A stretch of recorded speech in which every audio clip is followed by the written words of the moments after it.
Stephanie Case. Thank you for joining me on the podcast. It is great to see you. How are you?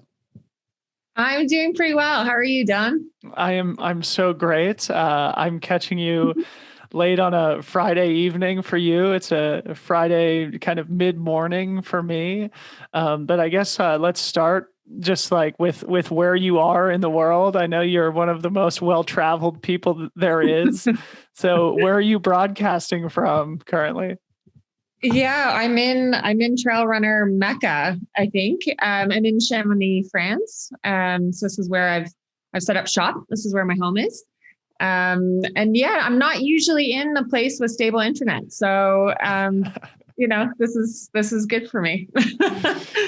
Yeah, thank goodness for stable internet and thank goodness for Zoom. It allows us to have fun conversations. And I've been looking forward to this one for a long time. As you know, we've been trying to schedule this for a while, and you have such an amazing story. And I think there's so many different directions that we could go and, probably take hours and hours. So, we'll probably have to, sort of do round 2, round 3 of these to really fully cover your story and do justice to it. But also, we've had to reschedule this a few times this week because of bad weather on my end and losing power. And, what you do in your professional life, I've just felt like I've been inconveniencing you so much. You're out there No, saving the not at world. all. You're out there No. yeah.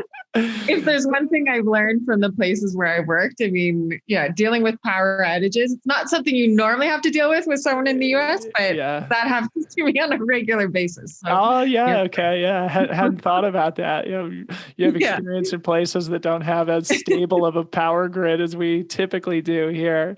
Yeah. And I mean, we're recording at a time when, not only Oregon has lost a lot of power, but Texas is in the news of, thousands and thousands of people losing power. So the luxuries of life that we take for granted and, things that people don't get to enjoy in many of the parts of the world that you frequent. But anyway, I'm so glad we're doing this, and I apologize for all the scheduling and mishaps. I know you're a very busy person, so I'm very glad to steal some of your time now.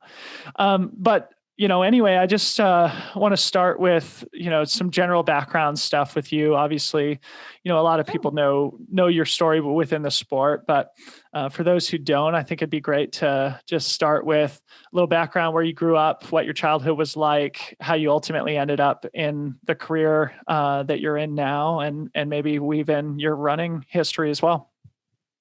Sure. So I'm Canadian. Some people might be able to pick that up from my accent, but I try to hide it a little bit. So I grew up in Ontario, basically in a suburb outside of Toronto. And I think, I'm not one of those people who was an ultra runner and always ran, cross country or track or was an athlete or anything like that. I was a school geek. I focused very heavily on my grades, on on math, on science, and I was quite a perfectionist. I can remember being up late at night when I was like 4 years old, stressing about what university I would get into. I mean, that kind of was that described me. But I think I was still quite. I think the lawyer was in me from the beginning. I was always looking at, if rules were given to me, how to either circumvent the rules, how to find loopholes, just push the barriers a little bit more. I have an older sister, Kim, who I'm really close with, and she's the complete opposite. She, doesn't like to cause waves. She's like a peacemaker, and I came in like a little bit of a hurricane in my family, I think. Just really, trying to push things. So I didn't really have any kind of a running background. I can remember running. I entered a cross country race when I was in like grade 5, maybe. And I ended up doing super well, but I was so embarrassed because my face had turned red and, I was really shy, and I was so embarrassed that I finished this race. I think I was like 5th out of 200 people. And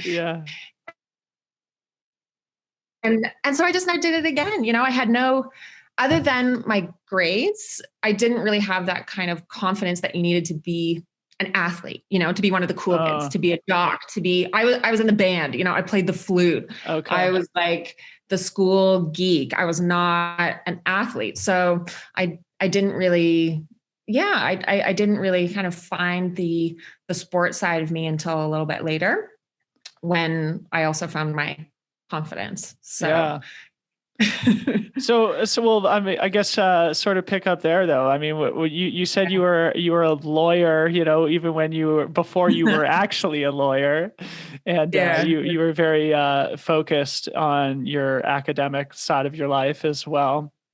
And it's actually funny, you know, one of the themes that I figured we'd get to eventually, but we might as well talk about now is, you know, this kind of this theme of sort of very intelligent, smart female lawyers that occupy our sport, you know, yourself and Fernanda Maciel, who is an environmental lawyer, growing up in Brazil, where she was educated, and Amelia Boone, of course, everybody knows she's, you know, an attorney for Apple. And I know even like Claire Gallagher, I think, is thinking about going to law school.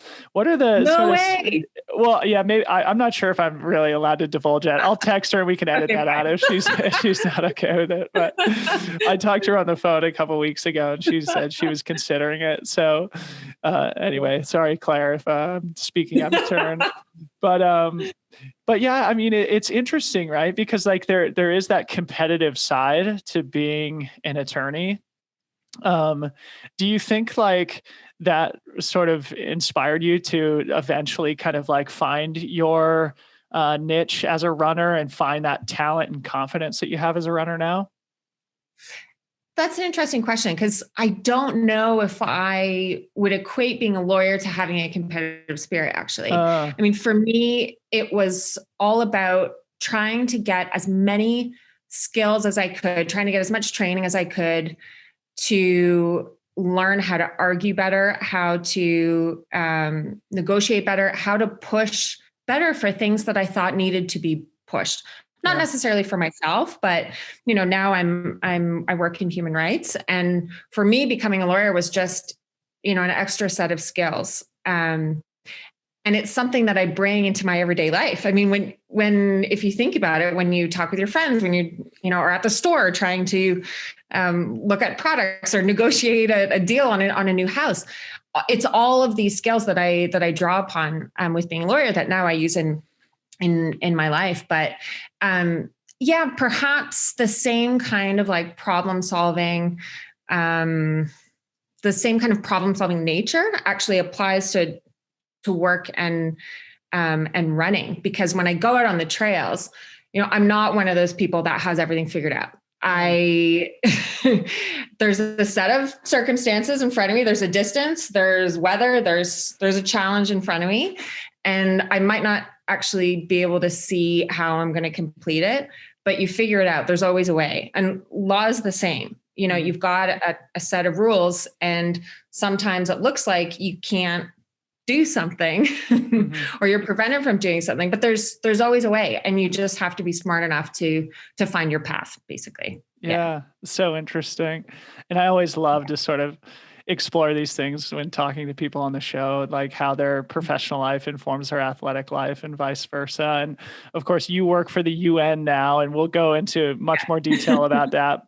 You're a human rights lawyer, which I want to talk about at length. But before we do, I'm curious about sort of like the education that it takes and like the path that you took to get to the place that you are now. Can you talk a little bit about your educational history, the things that led you on the path that you ultimately took?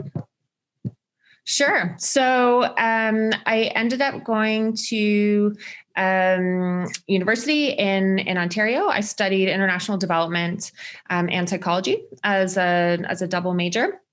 And it's funny because, you know, I came in to university, you know, top of my class from high school, and really, you know, school was my life. And then I came into university and kind of discovered partying, and I joined the rowing team, and you know, that was a bit of a something new. And, joining the rowing team, it's the best in Canada because you've got 2 months of a really hard season and then 10 months off.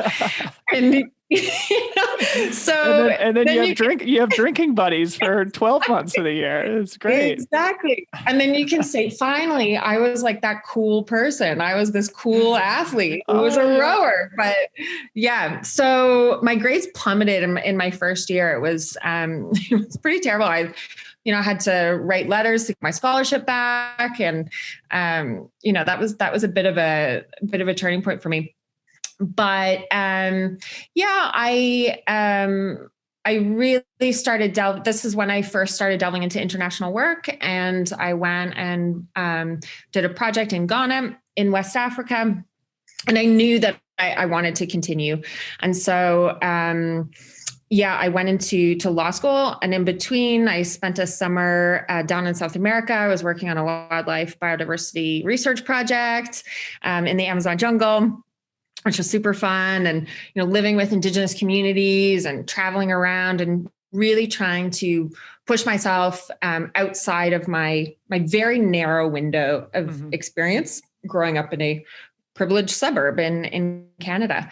I spent a summer as part of my degree, living in Thailand with a family, teaching Buddhist monks how to speak English and then being mentored in Buddhism. And I wrote something ridiculous about how Buddhism was changing in a modernizing Thailand. I don't even think I actually wrote out my final thesis. I think I handed in like a hand-bound leather journal with like drawings of like Buddha poses. I mean, it's just ridiculous. And then I went to law school, and I did that on the West Coast in Vancouver. And that's where I really picked up running. It had been a bit of a journey. I'd actually gotten quite good at rowing when I was in my undergrad, but back then, and this is a whole different ball of wax, but I was on the lightweight rowing team, and for young women in their like late teens, early 20s, to be put into a sport where you have to weigh in. And if you're a pound over or half a pound over, you disqualify your whole crew. It just, it set me on a path that I knew if I continued, I'd be in a bad place. It would be, eating disorders were normalized in that setting. Yeah. And that wasn't something I could see how I was changing. I could see how my relationship with food was changing. And that's not something I wanted. And when I came into running, it was such a relief because especially with ultrarunning, which came quite quickly, your relationship with food is essential, and like food is fuel. And it was such a positive driving force in my life that anyway, I'm jumping topics. The school, the education thing continues. I did, I know it's painful. It's painful to think about. After law school, I clerked for a judge at the British Columbia Court of Appeal. Went and did an internship in Malaysia with the UN, came back to my law firm, blah, blah, blah, bounced around. But then I went back and did an LLM in international human rights and humanitarian law. So can you explain how that kind of a degree is different from your standard law degree? Yeah. So my law degree, my law degree was a JD, just like the law degrees in the States. Right. So Juris Doctor. And most people don't go on to do an LLM. In Europe, more people will do it because your law degree, your first degree is your undergraduate degree. So in Europe, an LLM, a master's of law, is more common. But in the States, once you've done your law degree, you've done at least 7 years of university. Why would you do another one? Yeah. But yeah, for me, I knew I had an obsession with Afghanistan. I knew I wanted to work in international human rights.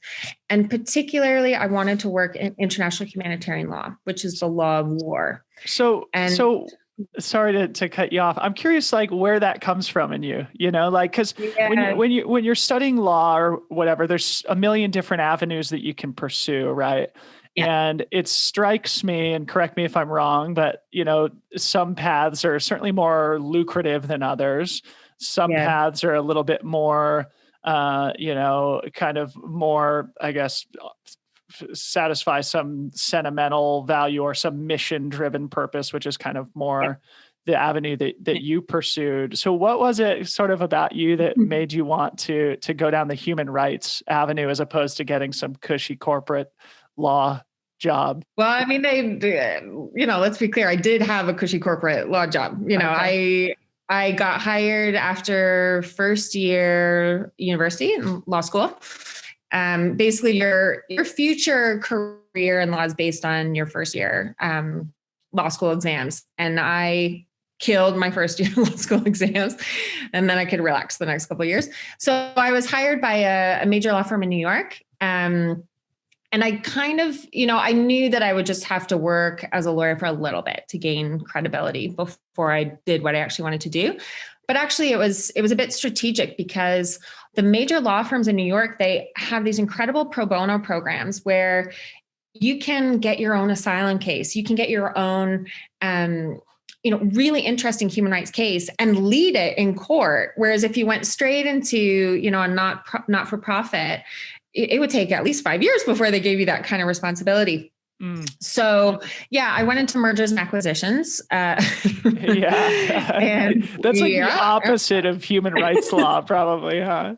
But it is. But, the whole point for me was like, let me go into the most, kind of aggressive, testosterone-filled, inhospitable environment that I could go into in a corporate sense and use my psychology degree to like figure these people out. Figure out how they work, figure out this landscape. I knew I needed to understand that world in order for me to go into the nonprofit world or the human rights world, or, and I still draw on those skills when I'm meeting with a named armed group. I'm like, okay, they're not nearly as scary as the assholes that I used to work with. Just kidding. Wow. No, the people I used to work with were great. I think I always had this sense growing up of just wanting to help the underdog because I had felt like the underdog. I had been bullied in school. I'd been the unpopular kid, and so I was always the one who was hanging out with the other ones who were teased or who were unpopular. And, you take that playground setting and you put it into life and it's the same thing. You look at people who are being excluded, who are being discriminated against, who are being left out. It's the exact same thing, just on a much more complicated scale. So it was figuring out, how do I use my skills, use all of the privileges I have of education, of, opportunities to actually be able to sit, with these people who are in worse circumstances and pull the levers I need to pull to help. But that begins with understanding, understanding where they're coming from. And so, that's so cool. I mean, just fighting on behalf of the underdog, I think is something that is so respectable. And especially, when the alternative is more comfortable, probably with higher pay and, probably a different, easier life, both physically and emotionally. It's a pretty cool thing, and I think a lot of people who are listening probably are inspired by, taking that mission driven avenue as opposed to the more economically driven avenue, probably. So anyway, you work at the UN. So let's talk a little bit about what it practically means to be a human rights lawyer for the UN. Can you talk about kind of like what your focus is, what your day-to-day is like?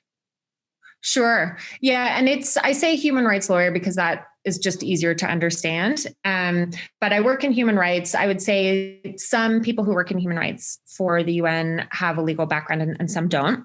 Mm-hmm. But with my legal background, it means I can do a wider array of jobs. So I like working in conflict zones. Right now, I'm not. I'm actually working remotely from a new job at headquarters.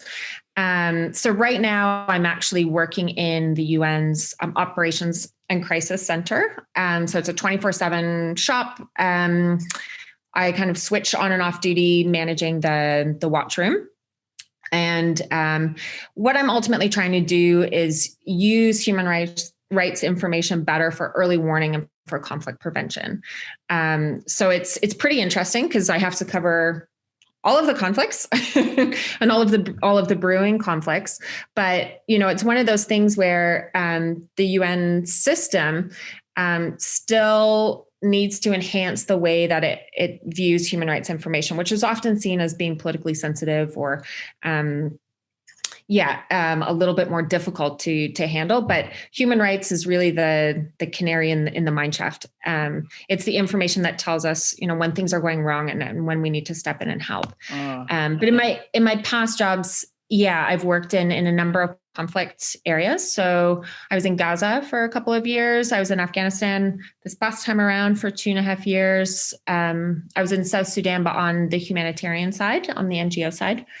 And, and I did different roles in these jobs, but in a very basic sense, human rights is about looking at, the relationship between the people and those who are in power, whether it's an armed group who has control over a certain territory, or if it's the government that's been elected, and looking at that relationship of whether rights are being respected, and when they're not, what kind of actions are taken after. And international humanitarian law, the laws of war, are really about seeing, when you have an active conflict situation, how the parties to the conflict are respecting basic rules of humanity. Like the law of war takes as a given that war will happen, but for decades and decades, we as an international community have realized that there are certain things that cannot be done at any time. And that includes, targeting civilians, targeting people who have not chosen to actively fight on behalf of a particular group or country in that war. Those people deserve to be protected at all times. And so, my work in Afghanistan was about really documenting, every incident of the conflict that resulted in civilian casualties or civilian harm, and then working with the various parties to the conflict to help them acknowledge the harm that was caused, and also change the way that they're fighting war so that they can better protect civilians, because it's not within their interest to harm civilians either. So really, really fascinating work that I loved, but it can take many forms. That's why my job is great. Best job in the world. It's so interesting. So talking about how you've said that, you're drawn to, or you focused on this humanitarian work in conflict zones. And you said also like that you knew you wanted to work in Afghanistan. And, I mean, to me, it's like, it's like, it takes a certain type of person that like wants to go to these places, wants to go to the conflict zones and deal with these messy things. And as you said, even in war, there's things that are sort of over the line, and you want to be there to fight for the underdog. I imagine that it can also be like kind of a heavy burden that you have to carry, to go to these conflict zones and to fight on behalf of these people who, are really in a precarious situation. Do you find that it has sort of like an emotional, does it take an emotional toll on you as well? Obviously, I'm sure it's rewarding work, but, going back to, the cushy corporate life that a lot of lawyers lead, you're basically doing the opposite. I'm just curious sort of like how that, sort of like just the burden of that work might weigh on you emotionally. Yeah. I mean, I've said before, in some instances, in some low moments, I really wish that I didn't have this in me, because it is harder. Yeah. It's a lot harder. The easiest job that I ever got in the world was my highest paid job, and that was my law firm job. And, I would have been set. I know I would have done well in that environment. I know it. I mean, maybe that sounds arrogant, but I know I would have done well. Sure. And, it was maybe, how's my math? Maybe 8-9 years after that. And I was in a tent in South Sudan, earning probably a tenth of what I used to earn at my law firm later, when I should be earning more. And, I was covered in bug bites, and I was just praying to get some kind of disease that would get me medevaced out, but wouldn't kill me, just so that I could get a little bit of a break. And I thought, God, what are you doing? Yeah. What are you doing? But I really believe that, and maybe this is a bit too woo-woo, but I really believe that everyone has a role to play on this planet. And, not everyone's going to get a Nobel Prize. Not everyone has to do something that can be written about in papers, but every person's place is important. And if you know what your role is, whether it's to be a parent or, to work in a church or to go to war zones, whatever it is, do that job. Maybe it is working in a law firm and earning money so that you can support your family. But if you know what your purpose is and you don't do that, then I really believe you are leaving a hole behind that other people can't fill, because that was your place. That was your place in the world. And this is my place in the world. And I have no doubt about it. People have asked me before, if you could do, what would be the most ideal job? And I'm like, I'm doing it. I am doing it. This is my ideal job. And there's a certain comfort that I have when I wake up in the morning, and I don't have any kind of angst about whether I'm following my purpose. I mean, I would want to change jobs, within this space, but there's a lot of, I take a lot of comfort from that. But to your question of the emotional burden, that's why I am, working in New York for the moment, because the UN doesn't move you around. You have to move yourself. And I think it's really important to take time out from war zones. I only know how to do my job one way, and it's like all in. And that means, it can be quite, I don't want to think about it too much because I will get emotional. It can be quite emotional, You're meeting with people, with victims who have lost like everything, everything.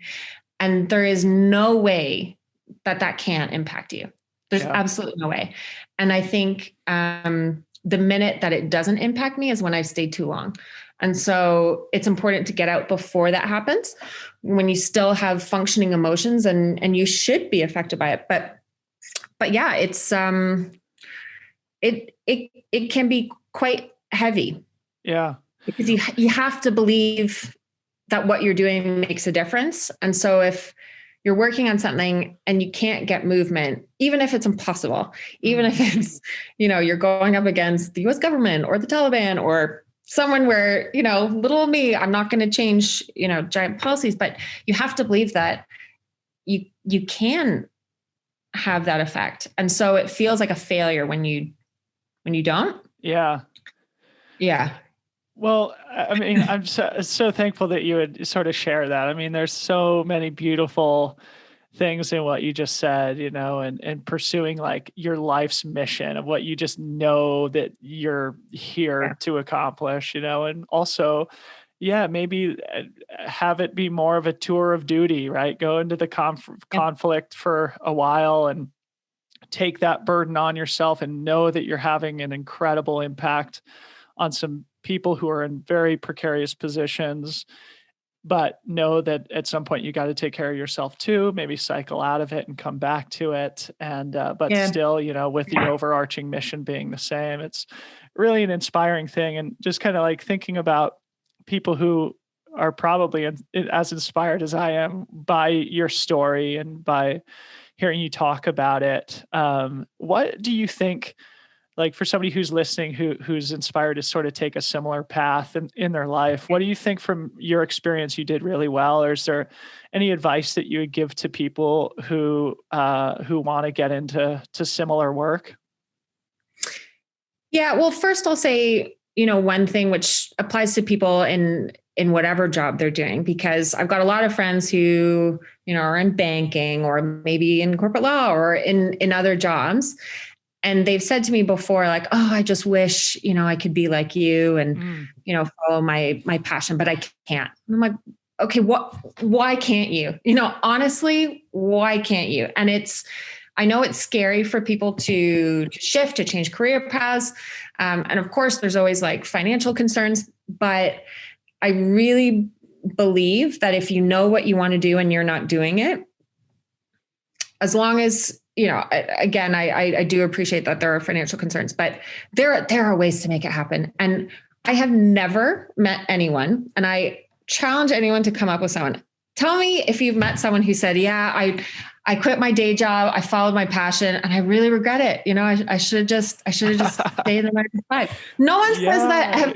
Yeah. Ever. Right. So anyway, that's my pitch on that. Yeah, I think. But like, do you need like a law degree, or like, what are some things that you think you did well, and what are other things? Any advice you'd give to people who would come to you and ask that question? I mean, I do get asked that question a lot, specifically about this kind of work, and I think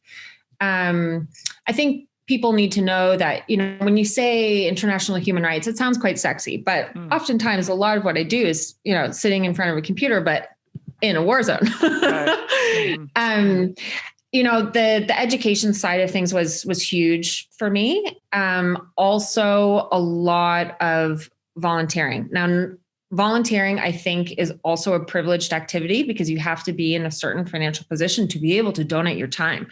And that's a whole separate ball of wax. But there is real value in working domestically on these same types of issues, working at your local community center, working at, local community organizations. It's not as sexy as going and working in a refugee camp, but it's the same skills that you need, to be able to understand people, to understand cultural sensitivity, to, know how to approach these issues. You can do that in your own backyard first before, you launch out into the world. Cause it's quite difficult. I mean, it took me years to be able to become a UN volunteer in Afghanistan. That was way harder to get than my 6-figure, salary job in New York. Yeah. Wow. Yeah. So if you have the capacity to travel, to contribute to projects that you are, interested in, do that, but also do it in your own backyard. A lot of the advocacy work that I see people doing or community volunteering, it's not Instagram worthy, but it's valuable. It means something, and that will help get you on the right path. But yeah, it's long. It's a long. Yeah. So probably starting with volunteering locally, and then maybe looking for opportunities to volunteer in places that you feel pulled to, and putting off any thought of making a career out of it probably for a little while is a smart way to go. Yeah.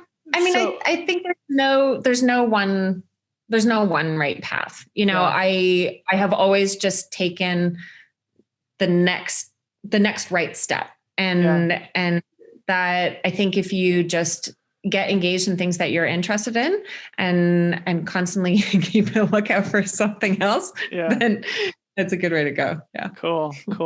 So I want to transition and talk a bit about your charity now. Your latest Instagram post talks about Free to Run, the charity that you started a number of years ago, and it touched me so deeply, and I identified with it so much. And so anyway, I want you to tell the listeners a little bit about Free to Run. What is it? And specifically, in what circumstances was it born? Because I think this is a really important thing to highlight. Yeah, no, thanks for giving me the chance to do that. I got a lot of responses on that one. I think because of the moment we're in, and a lot of people are going through tough times right now. Mm-hmm. So I had done a year of working in Afghanistan, and this was in 2012, 2013. And when I went there, everyone told me I'd have to quit running because I'm living in an armed compound and I wouldn't be able to go outside anymore, blah, blah, blah. So of course, I committed to continuing to run on a treadmill or doing loops around the compound.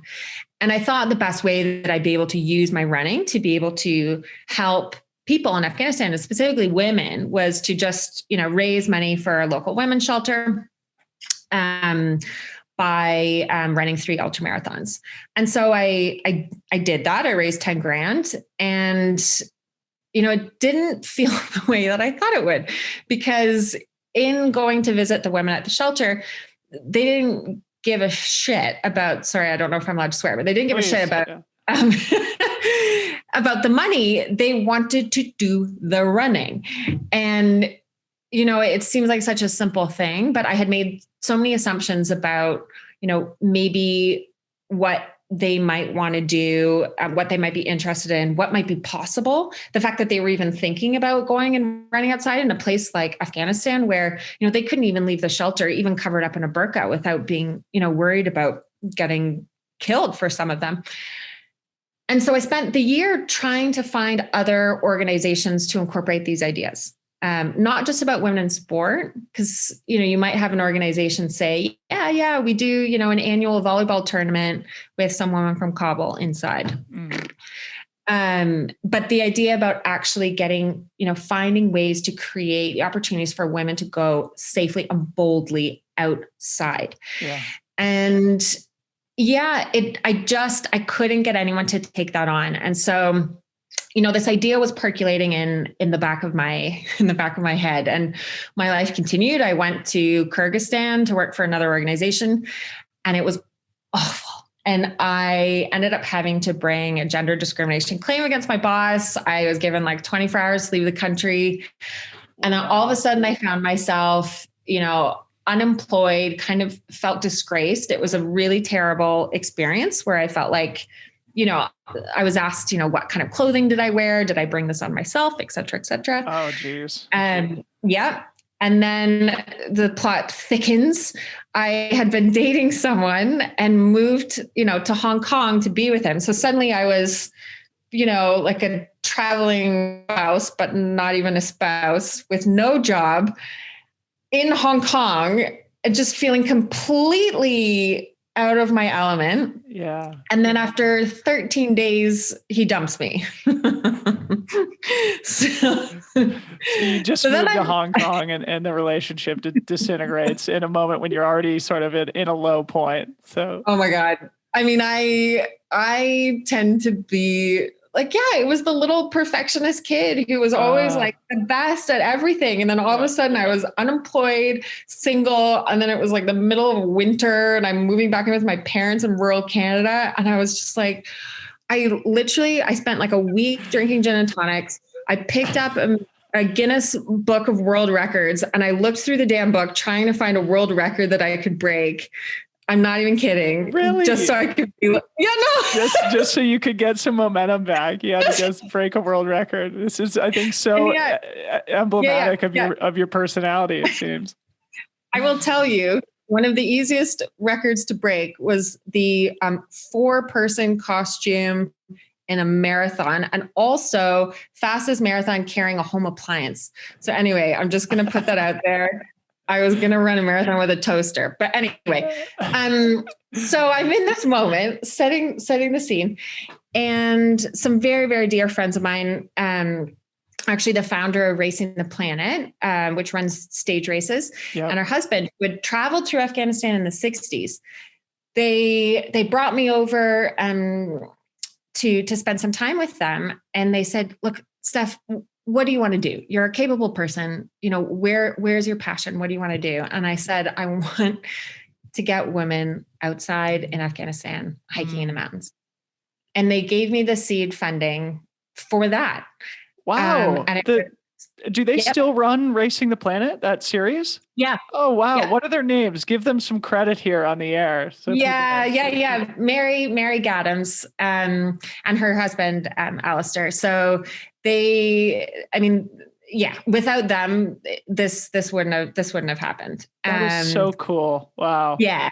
Yeah. And it's the running community, they know how important running is. And Alistair had seen Afghanistan himself. And so, I ended up getting a job in South Sudan. I was in this tent, earning like no money, just like completely overwhelmed. And we had electricity, like maybe 3 hours a day. And I was putting together the plans for Free to Run.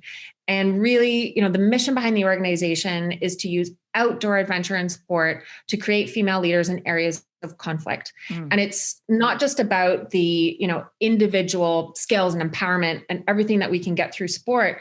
It's also about the community change, because when you get women and girls boldly going outside and reclaiming public space in these countries, in these areas where they've been excluded from actually going outside, when you get them reclaiming that space, it changes the views of society about the roles that they can and should be playing. Wow. And that is absolutely critical to what we do. And we're now, it's been almost 7 years since I started the organization. We're now in Afghanistan and Iraq. And we're in 5 provinces across Afghanistan, including in the south, which is like, Taliban heartland. Yeah. And we even, had a refugee part of the charity that we spun off into a whole separate charity back in Hong Kong. I look back on that and I just know that whole thing came out of one of the worst, lowest moments of my life. And it was having someone say to me, tell me what you want to do. Tell me what your passions are. I'll give you this boost and you go do it. And it's come from there. And that is just so amazing. It gives me goosebumps. And like I said, I identify with this so much because sort of the thing that I'm working on now. And to be clear, you're like, saving the world and I'm doing something on a much smaller scale. But, this is sort of like built out of my own sort of, period of, desperation and a moment where I just like couldn't see what was next, didn't understand, what the future was for me. And so, for people who are going through those types of moments now, I think, it's heartening to hear, that you've been able to create this just incredible thing that's having a huge, huge impact on women around the world and changing that public perception as well within these countries where women are not as empowered as, you've been lucky to grow up. And, I think it's just so cool and so admirable. And I want to give you an opportunity to brag a little bit because I know you guys received an award last year. Can you talk about that award and what it felt like? Was it a validation of all the hard work you'd put into it, et cetera? Oh, thanks. Yeah. I mean, first I'll say, and I know I'm screwing up your flow because I just keep jumping around and all these things. I'm the worst person to go on. No, this is great. This is great. But yeah, I really think, when I did that post the other day on Instagram, someone said to me, it's a quote, I think from someone who worked in Obama's administration, like never waste a crisis. I'm probably butchering the quote, but a crisis is a terrible thing to waste. Yeah. Yes. When things are at their worst, that is when there's the most potential for positive change. Yeah. That's my theory for going into war zones. And that's my theory for, a lot of the moment that we're in right now. And then I think a lot of people are in, and it doesn't mean that you're not going to continue to doubt yourself. And it doesn't mean you're not going to continue to have challenges, but that's not a bad thing because it's the people who do constantly question themselves that actually end up getting somewhere. So for Free to Run, we had tried for a number of years for this Beyond Sport Global Award, and we just weren't quite there yet. We were still sorting out our model of what we wanted to do. And over the years, we've developed not just the outdoor sports piece, but we've developed our own curricula, a life skills through sports curriculum, where we use sports to help women learn assertiveness and leadership and conflict mediation and communication and all of these skills they can take into their life. And also how to, transfer those skills to the rest of their community. And so over the years, we'd really honed our model, and then we won the global award for Beyond Sport. And it was, I think it was a real moment of validation for the staff, the Afghan and Iraqi staff on our team, and also our we're a very small team. We've only got a few internationals, but we've got a lot more of national staff working with us. And I think it's just given us a bit of motivation. Last year was a really tough year for a lot of charities. We had to cut expenses by, 6 figures, which isn't easy. But it's giving us a little bit more of a push to keep going forward. And, I think we're at a really interesting time where in the past we've had struggles trying to get people in the UK or in America to care about, women and girls in Afghanistan and Iraq. And now we've all gone through the pandemic. We're still going through the pandemic, and everyone in some way has experienced restrictions on their own life. Yeah. They've experienced not being able to go outside, not being able to go visit the people they want to visit. And in some small way, everyone has now been able to experience what Afghan and Iraqi women and girls go through on a daily basis and for their entire lives, unless there's a circuit breaker. And I think that that's really important. And what I want to try to do is, not in a crude way, I want to capitalize on that moment, to help build these bridges in the running community, especially, and build that sense of humanity. We have to come out of this pandemic better. And this is one of the ways that, that I want to do that. Brilliant. So you mentioned running, and I want to get to that now. But before we do, just briefly, just to make sure that we don't run out of time, I'm assuming that your charity, accepts donations, accepts support. Do people just go to the website if they're touched by your story and they want to contribute? Yeah. So we definitely accept donations through the website. But one of the best ways that we can raise funds through the running community is actually people, taking on an event or taking on training and doing their own crowdfunding. For our charity, we help with the platforms. We help with all of that.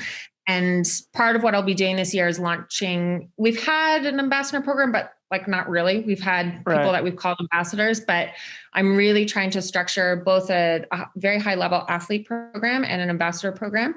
Maybe I'll pick your brain about this later. Yeah. But I really want to bring more people into the Free to Run family. And in particular, people from more diverse backgrounds. Yeah. People who are, I'm going to be frank, not, white people like you and me. We are a charity of Afghan and Iraqi women, please. Sure. People who have experienced discrimination, who have experienced exclusion in their own lives, in their own communities, in the US, in Europe, elsewhere. You will be able to relate to the people in our program more than I can. And Great. We want you. So yeah, amazing. Yeah.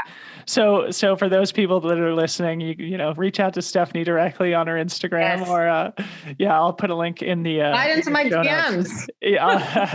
I'll put a link in the show notes to the Free to Run website for people who want to chip in with a donation of any size, I'm sure is appreciated. Yeah. So let's talk about running, shall we? Yeah. It's amazing, man. It's just it's so fun to hear I'm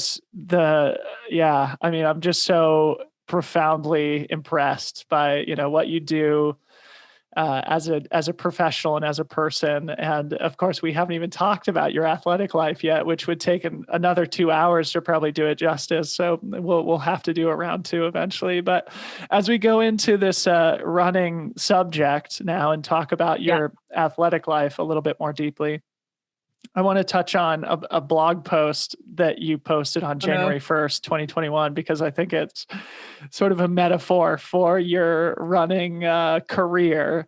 So summarize that blog post, if you will, and maybe the thesis of the post and why you wrote it. I can't even remember what I wrote. What was the title? This was about making New Year's resolutions that are impossible. Yeah. Okay. This is unfortunately one of the side effects of having worked in a war zone. My memory is awful. Yeah, sure, I'm sure. Yeah. So I think I was feeling, New Year's Day is it's a bit of an emotional day for me because 4 years ago I had an accident in the mountains and I was by myself and I almost died. And so New Year's Day is always a day for me when I kind of do a reset. I mean, like for many people. And, last year sucked. Like no matter who you are, what you were doing, last year just sucked.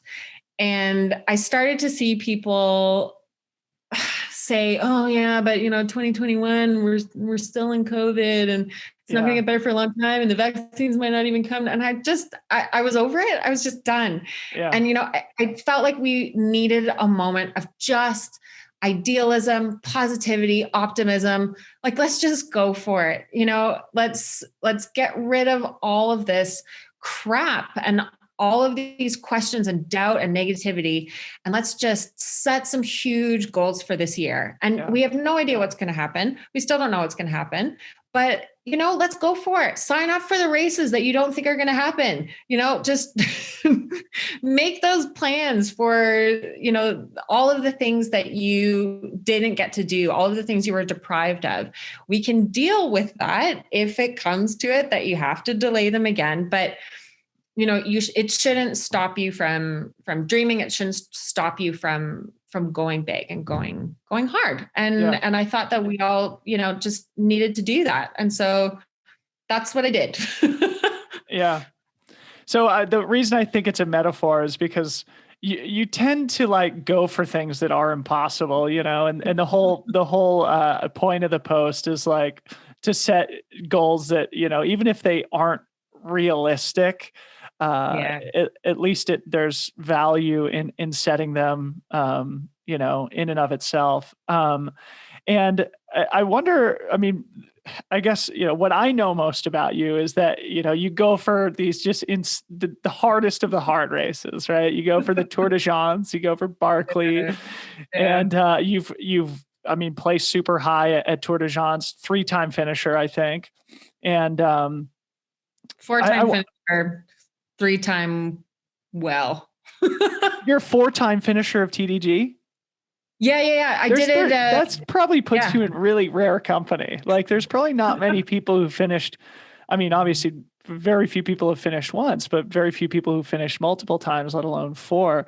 So anyway, I'm just curious, like what about like why do you go for just the mega hard races? Is it just like part of your personality to where like, I don't just want to be a human rights lawyer. I want to be a human rights lawyer in conflict zones. I don't just want to be an ultra runner. I want to do the Barkley and Tour de France 4 times. Talk about that a little bit.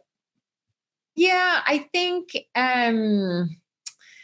it's just been my approach to running from the beginning. I ran 1 marathon and I was expecting to like crawl across the finish line and, have that really kind of epic moment. And I didn't get it. And I'm like, okay, well, let's sign up for a 250-kilometer race and see what happens. Mm-hmm. And so I signed up for that. And it was hard, but I ended up doing quite well. And I had tough moments, but I'd never hit like a life-defining, soul squishing moment. And so it's just a constant drive to set myself up for challenges that I either don't know that I'm going to meet or that I'm pretty sure I'm going to fail, because those are the ones that are most interesting to me. I can sign up for a 120K race and I know at that distance, I'm not going to get on the podium, might get like top 20, but like, who cares? Who cares? Like I'm not going to learn anything from that. I'll have a good time. I'll do it in training. I'll probably throw up and then I'll have pizza at the end and it'll be great, but it's not going to change me. And I go into races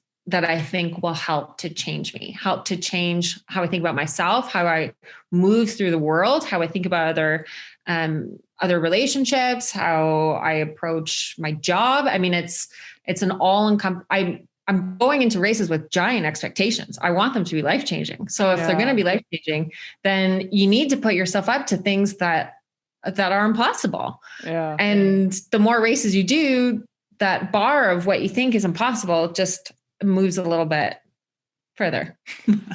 So incredible. And you do such a great job of sort of beautifully articulating that. I mean, it is just like, Well, I mean, the real answer, Dylan, is like, I'm not as fast as you. I'm not as fast as, I'm just slow. Okay. I'm just slow. So you need talking about? I mean, you have a long list of amazing athletic accomplishments, and certainly, I admire your toughness and your willingness to do the things that change you. I think it's just a really admirable thing that we could all probably use a little bit more of. One of the other great stories, I think, from your running career, before we sort of start to wrap up, that I'd love to talk about a little bit, because I think it's emblematic of the person you are and how great our sport is too, is the story about you and Casey at the river crossing at Western States. I'm sure this is something you've talked about in the past, probably a number of times, but to be honest, I haven't heard you talk about it, and I'd love to talk about it with you. So could you just summarize that moment and maybe what it meant to you in your career? Because I know to Casey, it was like, sort of one of those life-changing moments where you had an amazing impact on somebody else. Yeah, no, thanks.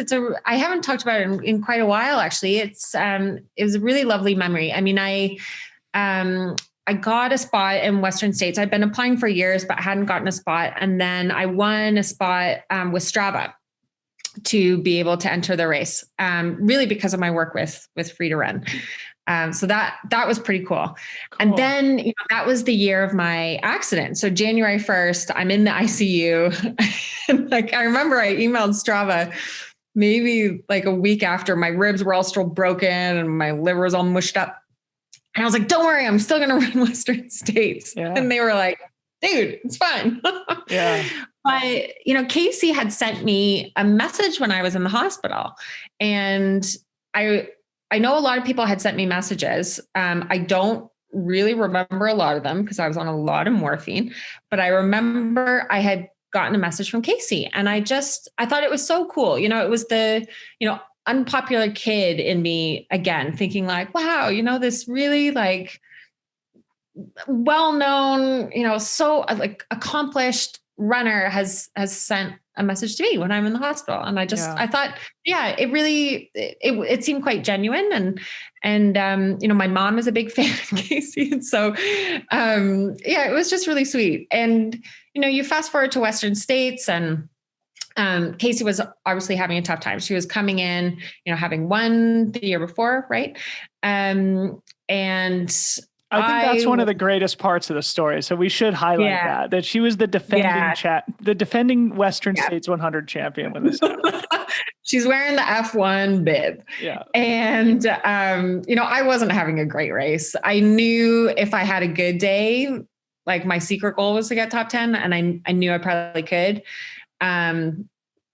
Maybe that was arrogant as well, but I started throwing up. I was on antibiotics. I started throwing up from like mile 30. I mean, it was a shit show. Yeah. And, I got to the river crossing, and, my crew's there waiting with the McDonald's, and, like I'd already like cut the shorts out of my skirt because of chafing. So I was like running around like naked eating chicken McNuggets. And and Casey was sitting there, and I was like, oh no, because I knew, I should not be seeing Casey in the race. And she was sitting there with Coop, with her coach and a couple other people, and she looked so downtrodden. She just looked so upset. And I found out, she'd been sitting there for, at least an hour. And so I offered her some of my McDonald's, and she rejected it. And, I was just chatting with her a little bit, and she said that she was going to drop out. And, we've all been there. Like, if you are actually going to drop out, then you drop out. You don't sit there for an hour at an aid station. And to me, it was her saying, don't let me drop out. Maybe that's not what she thought she was saying, but, she had reached out to me and, given me a little bit of encouragement when I'd been in the hospital. And I was just like, this is a no-brainer. And so I knew if I could just get her off that seat where she was and just get her moving, she would do the rest herself. We've all been there. I mean, it was very simple. And so it took a little bit of time, but she said, she was coming up with excuses like, oh, I don't even have a light anymore. And I had an extra, and I was like, yeah, fine. I'll put the light on you. And I was like, just get in the boat, in the boat. And she's like, well, I'm just going to drop out when I get to the next aid station. I was like, okay, I'm going to drop out when you get to the next aid station. Just get in the boat, And so we got in the boat. And, after that, of course, she kept running, and she ran past me at one point, and she was like, yeah. And then she slowed down a bit, and I ran past her, and we kind of leapfrogged a little bit, but she came back. I said to her, no one cares that you're behind where you should have been. No one cares. People are behind you. They support you. And like, you owe it to yourself and you owe it to this course to just finish. You can do this. And it's easy for me to say I wasn't the defending champion. It's hard when you're in that position, when you know that you should be first and you are way farther back. But I think it was so cool to see. I finished as the last, what is it? Silver buckle? Yeah. Yeah. Silver. Yeah. Yep. Just, 90 seconds under 24 hours. And she was the first bronze buckle. Yeah. And it was so cool to see her finish and to see her finish strong. And I'm proud of what she had done. It was one of the best. And then, the next year when I was running Tour de Géant, I was having a tough time. She messaged my crew with a get in the boat message. Yes. And that's become our little thing. Whenever we want to reach out to one another, it's just hashtag get in the boat. Get in the boat. Fucking do it. I mean, what an amazing story. And Casey is just an amazing athlete. And I think what's so great about our sport is that, she probably is equally proud of her victory the year before as she is, this get in the boat year. And there's just an incredible, that's an incredible achievement in and of itself. And it's so great that you got to be sort of the motivator to help her across that river and to give her, the awareness that, the finish line was still achievable and there was still value in going after it, even though her competitive ambitions were no longer realistic. And what a beautiful way to end. I have a million more questions and, I'd love to do a round 2 with you because I just think there's so many different things that we could talk about. So I'm going to hold you to that. After Tour de Glacier, I'm doing 450K in September, 36,000 meters of climbing.